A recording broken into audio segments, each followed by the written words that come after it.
یاد ماضی میں خوش آمدید. ہندسوں کے آر پار by Fatima Rahman. Last episode part 2 جو ہے وہ آج اس ویڈیو میں پیش کیا جائے گا، جس میں ہم جانیں گے کہ یہ شخص جو قاضی تھا اسے کون لایا تھا یہاں پہ اور کس طرح سے، اور کیا اس کی دشمنی تھی منصور حیات خان کے ساتھ اور اس نے ایسا کیوں کیا، اور منصور حیات خان کا انجام کیا ہوگا، اور ساتھ ہی اس ناول کی جو ہیروئن ناز ہے ان کا زعیم کہاں گیا ہے. تو آئیے بڑھتے ہیں ناول کی طرف. جیسا کہ آپ کو پتا ہے کہ پچھلے سین میں دکھایا جا رہا تھا کہ نافع بضد تھا یہ پوچھنے پہ کہ آخر ان دونوں نے کیا پلان بنایا تھا، جس پہ ناز نے کہا تھا کہ چھوٹے سے ہو تم اور اتنے بڑے بڑے راز کیسے سنبھالو گے. تو وہ کہنے لگا کہ یعنی آپ دونوں نے کافی پہلے سے ہی پلان بنایا ہوا تھا اور مجھے بتانا تک گوارا نہیں کیا. وہ روٹ چکا تھا اور اس کی چائے ٹھنڈی ہو رہی تھی، لیکن وہ تو رس کر بیٹھ گیا تھا. اور پھر ناز نے بھی بڑے ڈرامائی انداز میں کہا کہ چلیں وقت میں تھوڑا سا پیچھے چلتے ہیں اور بتاتے ہیں نافع کو کہ کیا ہوا تھا. اور نافع بھی سنجیدگی سے بیٹھا انہیں دیکھنے لگا. اور پھر یاسین ماموں نے بات شروع کرتے ہوئے کہا کہ جس دن تم ناز کے کہنے پر پیزا لینے گئے تھے تب ہی ہم نے پلان بنا لیا تھا. اور سین وہاں سے شروع ہوتا ہے جب باہر لینے گیا ہوتا ہے نافع پیزا، اور گھر پہ ان کے جو بیسمنٹ ہے وہاں پہ موجود ہوتے ہیں یاسین ماموں اور نازو، جو کہ یہ بات کر رہے ہوتے ہیں. جو میرا اندازہ ہے نا ماموں، منصور حیات خان بظاہر تو بڑا طاقتور آدمی ہے، لیکن اگر ہم اس کے خلاف چھوٹی چھوٹی چیزیں اکٹھی کریں نا تو رائی کا پہاڑ تو بنا ہی سکتے ہیں، کیونکہ اس کے بغیر تو وہ مجھے بھی نہیں چھوڑے گا، ناز نے کہا تھا. اور پھر یاسین ماموں نے کچھ سوچتے ہوئے کہا کہ ہاں ایک اور چیز کہ نافع کو ابھی نہیں بتانا. اگر اسے اغوا کر کے اگلوانا چاہا تو پھر مشکل ہو جائے گا. چلے میرے پاس جو فائلز ہیں وہ مجھے خود ہی جا کر لینی ہوں گی. لیکن پہرا ہے وہاں پہ نازو، یاسین نے لقمہ دیا تھا، کسی طرح تھوڑی دیر کے لیے بس وہ ہٹ جائیں تو میں لے آؤں گی. اور گھر پر باجی بھی تو ہیں، انہیں کیا جواب دو گی؟ یاسین بولا. آپ یوں کریں نا کہ جائیں اور امی ابو اور طلحہ کو کہیں بھیج دیں. وہ جو امی کی خالہ کی بیٹی کی شادی تھی نا وہ لوگ وہیں جانا چاہتی تھی نا، لیکن میرے پڑھائی کے حرج کی وجہ سے نہیں جا رہے تھے. تو اب آپ انہیں یقین دلائیں کہ ناز آپ ہی کے پاس ہے اور اب وہ چلی جائیں. تو جس وقت میں انہیں جانے کا کہوں گا نا اسی وقت اگر نافع بھی آ جائے نا تو آدمی تو اس کے پیچھے لگ جائیں گے، اور گھر خالی ہوتے ہی تم جانا اور فائلز کو کاپی کر لانا. ہاں مجھے خود بھی نہیں پتا کہ ان میں کیا ہے، لیکن وہی آخری امید ہے میری. اور اگلے دن جب گلزیب وہاں گئی تو آدمی گلزیب کے پیچھے چلے گئے، اور یاسین نے گھر والوں کو بس تک اتارنے کے لیے ٹیکسی خاص طور پر اسی وقت کروائی. جب ناز نافع سے کال پر بات کر رہی تھی تو اسے یہی لگا تھا کہ وہ بیسمنٹ میں، جبکہ وہ تو اپنے کمرے میں فائلز کاپی کر رہی تھی اور ماموں اسی کے پاس تھے. اور ناز نے اپنے کمرے میں جاتے ہی کہا تھا کہ کیسے ہو چھوٹو، سب سے چھوٹے والے کبوتر سے اس نے پوچھا تھا. اور اس کے جواب دینے سے پہلے یاسین پکار اٹھا تھا کہ ناز ان چیزوں کا وقت نہیں ہے اور جلدی کرو. اور چھوٹے کبوتر کا تو دل پریشان ہی ہو گیا تھا، اور پھر اس نے اس سے کہا کہ اچھا بعد میں ملیں گے. اور جب تک وہ مقبول بیگ ہوٹل کے تہہ خانے میں واپس آئے، حمزہ کے آدمی نافع کو اس تہہ خانے میں لے جا چکے تھے.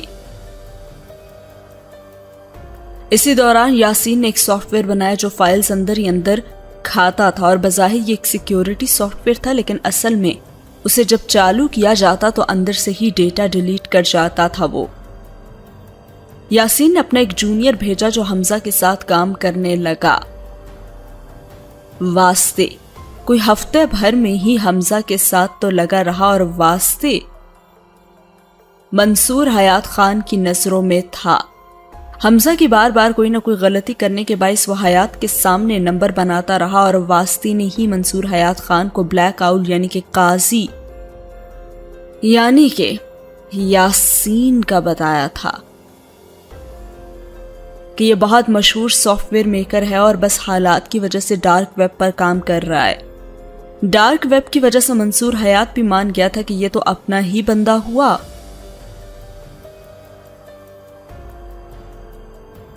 یاسین عام سا حوالدار جسے سمجھا جاتا تھا وہی قاضی بن کر گیا تھا،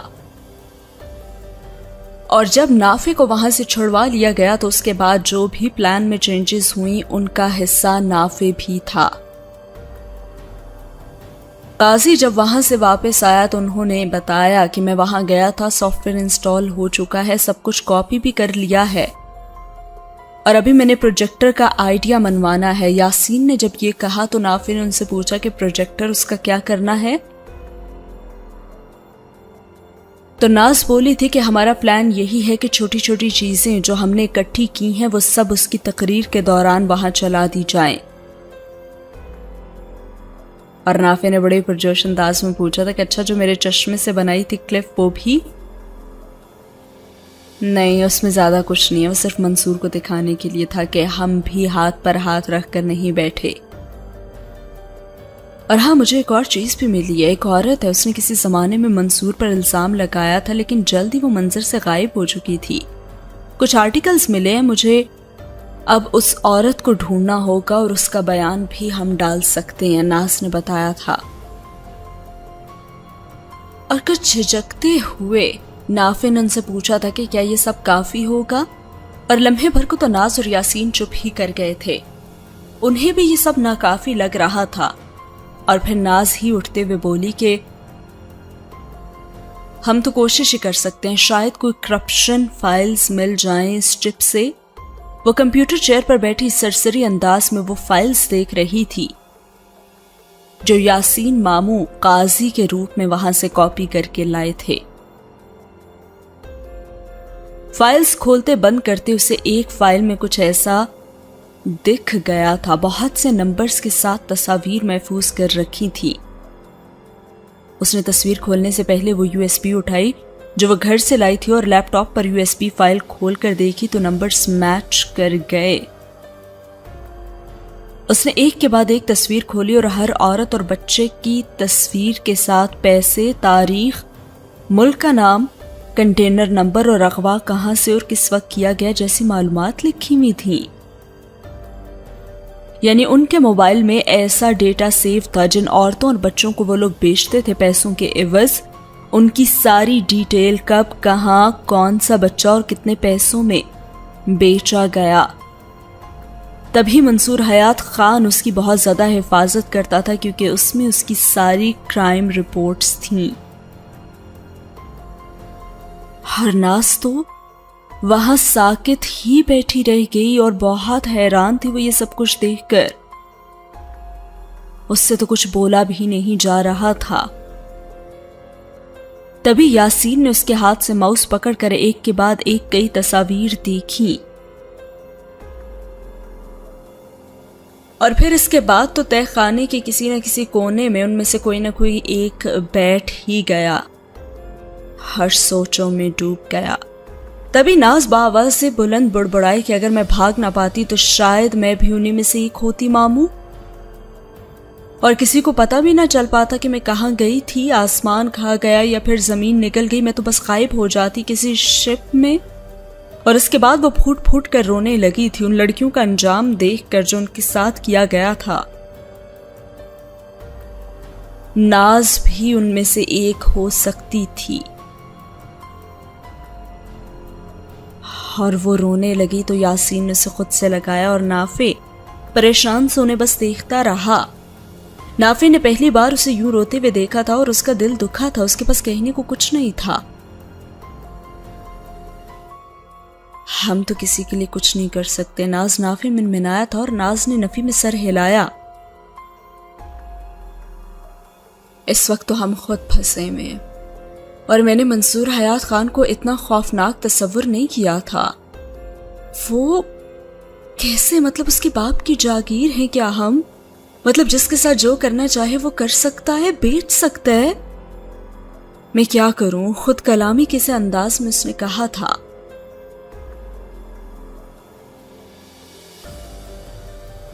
اور نافع بڑی سنجیدگی سے کہنے لگا کہ تم ان سب کو پروجیکٹر پر دکھا سکتی ہو اگر تم کرنا چاہو تو۔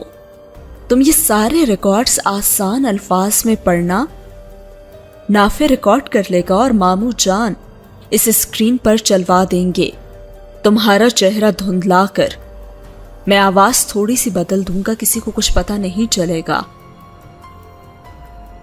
اور ناز نے آنسو پونچھ لیے اور اگلے روز سے انہوں نے امینہ غلام حسین کو ڈھونڈنا شروع کیا، اور ساتھ ہی ناز نے ہمت پکڑتے ہوئے ریکارڈ کروانا بھی شروع کر دیا، اور درمیان میں کئی بار وہ رو پڑتی اور نافع کو اسے چپ کروانا پڑتا، اور یاسین قاضی بنے حیات کی چاکری کرنے پر لگ گیا تھا، اور یہ تھا ان کا مشن۔ اور آج خود کی آواز ٹیلی ویژن پر پھر سے سنتے ناز ایک بار پھر سے رونے لگی تھی، اور یہ جیت کے آنسو بھی گھلے ملے تھے، اور سین ہوتا ہے ختم۔ یہ تھی ان سب کی پلاننگ، جس طرح سے انہوں نے منصور حیات خان کو، جو ان کا اصلی چہرہ تھا، وہ دنیا کے سامنے لے کر آئے تھے۔ لیکن ایسے لوگ جیل میں کہاں زیادہ دیر ٹھہرتے ہیں، ان کے تو ریسورسز، ان کو باہر نکلوانے کے لیے بہت سے لوگ موجود ہوتے ہیں، اور اس بار بھی ایسا ہی ہوا تھا۔ آدھی ہی رات کو منصور حیات خان کو ضمانت پر چھوڑ دیا گیا تھا، یعنی اتنے ثبوت ہونے کے باوجود بھی اسے چھوڑ دیا گیا تھا، اور یہ خبر یاسین نے ناز کو کچھ دن بعد صبح بتائی تھی۔ اور ناز نے حیرت سے پوچھا کہ کیا واقعی؟ اور ہاتھ میں اسفن شمائلہ والا ناول آج بھی تھا، جو کہ یاسین کی آمد پر اس نے بند کر دیا تھا، اور یاسین نے اس بات میں سر ہلایا۔ کھڑکی پر بیٹھے ساتوں کبوتروں نے ناز کو نئے شیشے سے بغور دیکھا۔ تصاویر لینے کے بعد انہوں نے شیشے وغیرہ بدل دیے تھے، نیا موبائل خرید لیا تھا، اور یونیورسٹی جانا بھی شروع کر دیا تھا۔ امی ابو طلحہ خالہ کے گھر سے کب کے واپس بھی آ گئے تھے، اور امی کے پاس بتانے کو بہت سارے قصے بھی تھے۔ ناز یاسین کے ساتھ پوری دل جمعی سے تمام قصے سنتی بھی، اور ناز نے جھنجھلاتے ہوئے کہا کہ ISI کچھ کرتی کیوں نہیں ہے ماموں؟ ہر جواب انہوں نے کہا کیونکہ ابھی وقت نہیں آیا، اور پتہ نہیں وہ وقت کب آئے گا۔ میرا ایک کبوتر بھی شہید ہو گیا، وہ دانت پیس کر بولی تھی۔ ناز لمحے بھر کو اپنے کبوتروں کو دیکھ کر اداس ہو گئی، گو کہ اس نے نافع اور یاسین کے استفسار پر بھی کچھ نہیں بتایا تھا، اور وہ انکار ہی کرتی رہی کہ 8 میں سے 1 کبوتر کے مر جانے سے اسے بھلا کیا فرق پڑا۔ لیکن اسے بہت فرق پڑا تھا، بہت زیادہ۔ اسے کبوتر پسند نہیں تھے کہ وہ اس کی کھڑکی پر ڈیرا جمائے، کھڑکی گندی کر دیتے، لیکن اب جب بھی اس کی نظر کھڑکی پر پڑتی تو اسے وہ چھوٹا کبوتر بہت یاد آتا تھا جو منصور حیات خان کی گولی سے مارا گیا تھا، اور اسے منصور حیات خان بھی یاد آتا جس نے اسے اغوا کیا تھا۔ اسے وہ شام یاد آتی، اور جب اس نے تقریباً جھوٹ موٹ کی ہی لیکن خودکشی کی کوشش کی تھی، وہ اس حد تک پہنچ چکی تھی۔ اس کی زندگی کا سب سے بڑا اور سب سے ایڈونچرس حصہ ہر دوسری طرف کافی اذیت ناک بھی تھا۔ دوپہر میں وہ کھڑکی کی گرل پر ہاتھ رکھے بیٹھی تھی اور خاموش اور گمسم۔ تبھی یاسین نے کمرے میں جھانکا اور اسے اداس بیٹھا دیکھ کر وہ جو اسے باہر چلنے کا کہنے آیا تھا چپ چاپ چلا گیا، اور نچلی منزل پر آ کے اس نے نافع کو فون میں لایا اور کہا کہ زعیم کا کچھ کرو نافع۔ اچھا دیکھتا ہوں۔ فون پر مصروف سا نافع بولا تھا، یعنی کہ ماموں سمجھ گئے تھے کہ اس کی اداسی کی وجہ زعیم ہی تھا، اور سین ہوا ختم۔ اگلے سین میں دکھایا جاتا ہے کہ ناز کتابیں پھیلائے پڑھنے کی کوشش کر رہی ہوتی ہے، اور سیاہ نیم گھنگریالے بال قدرے نم تھے، اور کاغذ پر جگہ جگہ لٹوں سے ٹپکتے پانی کے دھبے تھے۔ اس نے اینک اتار کر قمیص کے گھیرے سے صاف کی اور ناک پر ٹکائی، اور لفظوں کو خوب زور لگا کر پڑھتی وہ 7 رجسٹر پر لکھ رہی تھی، جبھی